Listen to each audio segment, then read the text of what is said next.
안녕하세요. 신나는 바이올린 교실 김진숙입니다. 오늘은 바이올린에서만 필요한 용어들이 있어요. 바이올린은 다른 악기와 달리 활이 있죠. 그래서 활에 관련된 용어가 꽤 있습니다.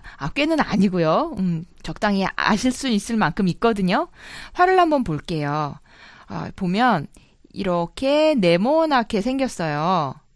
그래서 이곳에서 시작할 때 모양이 내리는 활로 해야 됩니다 하는 표시를 해줘야 돼요. 그래서 보이시죠? 예, 그렇게 표시를 합니다. 내리는 활 표시고요. 활 끝부분을 봐주세요. 예, 그렇게 V자처럼 생겼죠.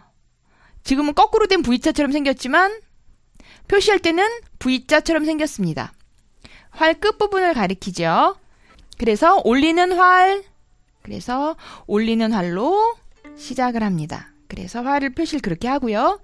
활을 보시면 끝부분에 이렇게 하얗게 되어 있어요. 이 부분이 상하로 되어 있거든요. 그래서 활을 떨어뜨리면 그 부분이 똑 떨어지기도 해요. 그러면 이렇게 나무색이 나오고 나무가 나오거든요. 그러면 그걸 잘 가지고 있다가 붙이셔도 되고 악기점에 가셔서 다시 수리를 받으셔야 돼요. 그리고 바이올린에는 음과 음 사이를 이어주는, 같은 음을 이어주는 타이가 있고 슬러가 있지요. 슬러는 어떻게 연주를 해야 되냐면, 음 하나에 활 하나로 내리거나 올리거나 해요. 그런데, 4분음표 두 개에 슬러가 있어요. 그러면 4분음표 하나로 연주를 했죠? 또 내려서 연주하는 거예요. 그러면 슬러가 4분음표 3개에 연결이 되어 있으면, 다시 내리고, 또 내리고 또 내려서 3개를 이어주는 거예요.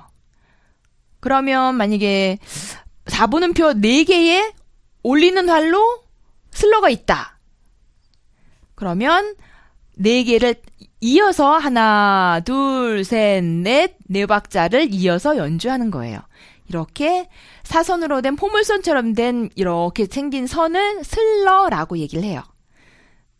그리고 또 한 가지, 책을 보시면 나중에 1번, 2번, 3번, 4번, 0번 이거는 뭐죠? 잘했어요. 너무 쉬운 얘기죠? 손가락 번호예요. 손가락 번호에 1번이 써있고 길게 1cm, 2cm, 3cm 되게 각각 쭉 되어 있어요. 그건 무슨 뜻이냐면 1번 손가락을 짚었어요. 2번 손가락을 짚으면 1번 손가락을 떼지 말고 계속 짚고 있어라, 그 뜻이에요. 그래서 만약에 1번 손가락이 있고 길게 되어 있고 3번 손가락 이렇게 써 있죠. 그러면 1번 손가락, 2번 손가락, 3번 손가락 될 때까지도 계속 잡고 있어라, 그런 뜻이에요. 잘 아시겠죠? 결코 어려운 내용 아니에요. 바이올린에는 활에 대한 용어가 있다고 그랬는데 활을 한번 볼게요. 보시면 활을 한번 반으로 나눠 볼게요. 보시기 편하게 제가 테이프를 한번 붙여볼게요. 테이프를 기점으로 손 있는 부분을 밑부분, 테이프 있는 곳을 가운데 부분, 요 상하 부분 있는 곳을 끝부분이라고 그래요. 그래서 플러그, 미들, 팁이라고 해요. 그래서 악보에 보면 M 이렇게 써 있으면 활의 가운데 부분에서 연주를 하는 거구나.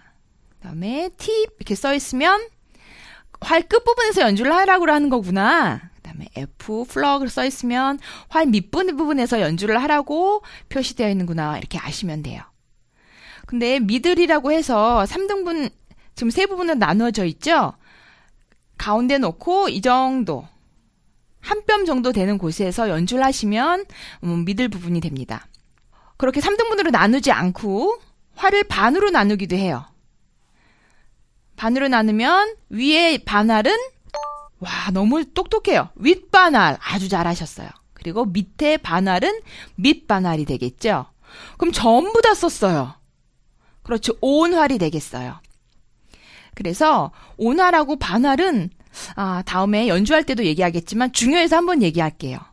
4분음표는 전부 다 온활을 쓰고 8분음표 2번은 반활을 써줍니다. 그리고 다시 4분음표는 오운하를 써서 내려가고 8분음표 2번은 밑반하를 써줍니다. 이렇게 해서 소리를 만들어 가거든요. 활에 대해서 한번 알아보았습니다. 선생님이 꼭 이야기를 해주고 싶다 하는 내용들이 있어요. 여러분이 연주를 하거나 연습을 하거나 할 때 줄이 끊어지기도 해요. 활털도 끊어지고요. 이렇게 활털이 그렇게 한 가닥 이렇게 끊어지기도 하거든요. 그러면 그냥 이렇게 끊어버리시면 돼요.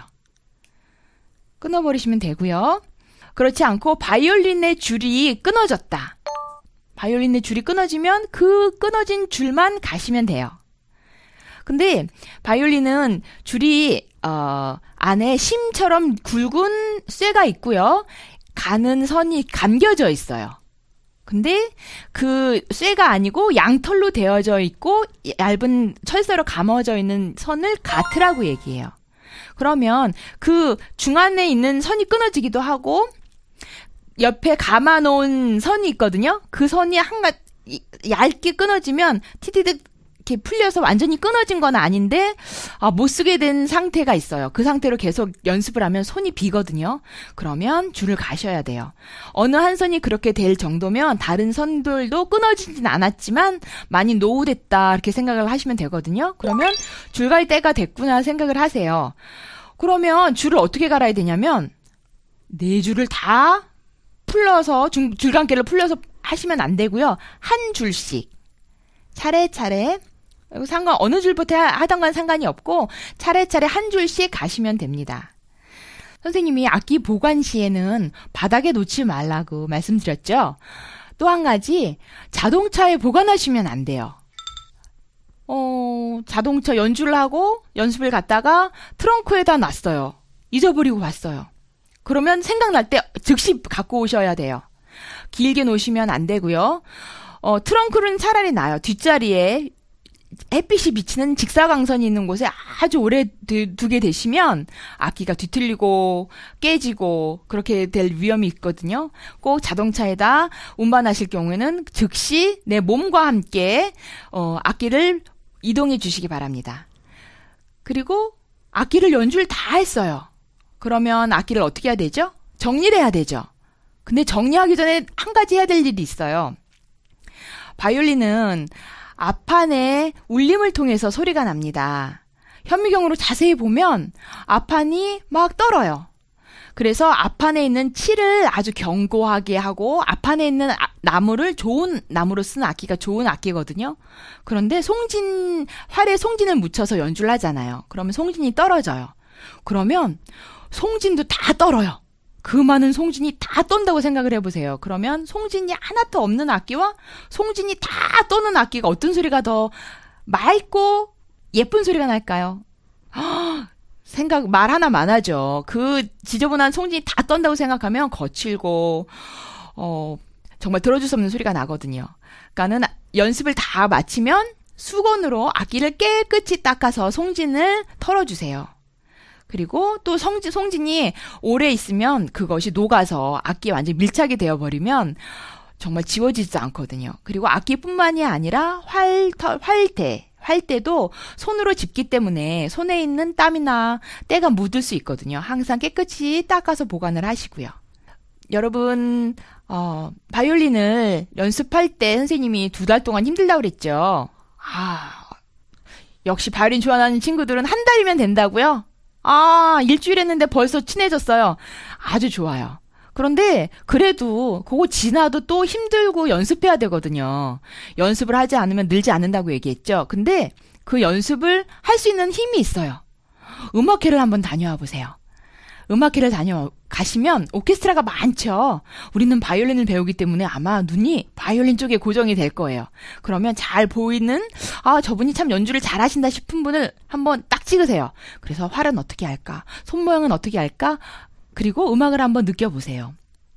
또 그렇게 훌륭한 오케스트라나 아니면 명연주가 아니더라도 내 친구나 아니면 아마추어나 그런 팀을 보시면 오히려 하면 되는구나, 나도 할 수 있구나, 그런 자신감이 생기시거든요. 꼭 음악회장에 한번 다녀오시면 연습할 때 힘든 걸 참을 수 있는 힘이 분명히 될 거라고 믿습니다. 이것으로 바이올린에 대한 명칭과 용어, 그리고 필요한 여러 가지 유의사항에 대해서 말씀드렸습니다. 다음 시간에 우리 본격적으로 바이올린 연주해보고 배워보도록 해요. 수고하셨습니다.